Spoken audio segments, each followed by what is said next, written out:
આજરોજ જિલ્લા કક્ષાની એક સંકલન મીટિંગ કચ્છ ભુજના જિલ્લા પંચાયત મુકામે રાખવામાં આવી હતી, જેમાં હું ડૉક્ટર કે.જી. બ્રહ્મક્ષત્રી વિભાગીય સંયુક્ત પશુપાલન નિયામક તરીકે બનાસકાંઠાથી અત્રે ઉપસ્થિત થયો છું। આ મીટિંગમાં મુખ્ય એજન્ડા તરીકે હાલમાં જે ખરવા મોવાસાનું રસીકરણની ઝુંબેશ ચાલુ રહી છે, જે 25 તારીખે પૂર્ણ થઈ રહી છે અને આગામી દિવાળીના તહેવારોને ધ્યાને રાખી અને સમય મર્યાદામાં ખરવા મોવાસાનું રસીકરણ થાય અને તેની ભારત પશુધન ઉપર પોર્ટલ ઉપર એન્ટ્રી થાય, એના માટે વિગતવાર વેક્સિનેટર વાઇઝ તાલુકા વાઇઝ તમામનો રિવ્યૂ લેવામાં આવ્યો અને આખા રાજ્યમાં અત્યારે આપણે ખરવા મોવાસાની રસીકરણની કામગીરીમાં 9મા નંબર ઉપર છીએ।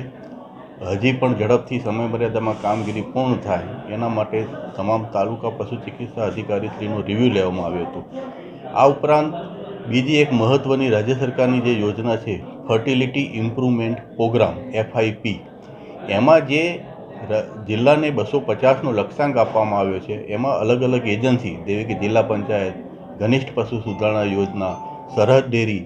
GVK તમામને અલગ અલગ જે લક્ષ્યાંક આપવામાં આવ્યો છે, લક્ષ્યાંક મુજબ પ્રથમ કેમ્પ, દ્વિતીય કેમ્પ અને તૃતીય કેમ્પ એ કોના કેટલા પૂરા થયા છે એનો પણ રિવ્યૂ કરવામાં આવ્યો। એમાં પણ અત્યારે આપણે જે 50% જેવી કામગીરી પૂર્ણ થયેલી છે અને બાકી જે કામગીરી છે એ સમય મર્યાદામાં પૂર્ણ થાય એનું રિવ્યૂ લેવામાં આવ્યો હતો। આ ઉપરાંત જે આખા વર્ષની આઈ ખેડૂત પોર્ટલ પર જે યોજનાકીય સહાય આપણે આપવામાં આવતા હોય છે પશુપાલકોને, એ પણ યોજના વાઇઝ તમામ રિવ્યૂ કરવામાં આવ્યો અને જેની જે કામગીરી બાકી હતી એને ઝડપથી પૂર્ણ કરવા આજે સૂચના આપવામાં આવી છે।